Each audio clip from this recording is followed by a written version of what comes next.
After 8 long years of war with Great Britain, the United States emerged as a sovereign nation in 1783. Many looked to General George Washington, who led the army to victory, to become leader of the new country. But instead, Washington shocked the nation by offering his resignation from a post he had held for almost a decade. George Washington had established a reputation as an intelligent, clear-thinking leader. He had won victory over the British, an army at the time considered to be the greatest war machine in the world. This remarkable achievement, among others, would earn Washington the nickname Father of his Country. And in 1783, this new nation looked to him as the clear frontrunner to lead it. But instead, on December 23rd, Washington announced he was retiring from public life, handing in his resignation as the commander-in-chief of the Continental Army. The assembled crowd were saddened and stunned. Washington, exhausted from war, returned to his beloved Mount Vernon home just in time for Christmas. News of the retirement spread around the world.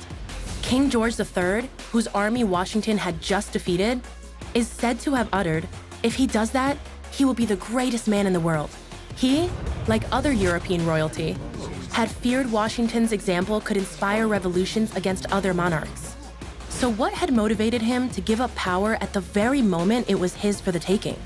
Raised on classical history, Washington had been inspired by the story of his hero, the Roman general Lucius Quintus Cincinnatus, a man who twice saved the Republic from ruin and twice relinquished power to return to his farm. The principle that had guided both men was virtue. But Washington's resignation also did something else. It ensured civilian authority over the military, reinforcing two of the main ideas of the American Revolution: that the country should always be more important than any individual, and that the pursuit of power was not the ideal. Although Washington truly intended to retire from public life, he was eventually called to serve the new nation he loved, first as president of the Constitutional Convention, and then as the first president of the United States. Walking away from power at the moment he was expected to seize it for himself was an act of integrity that ensured his place in history.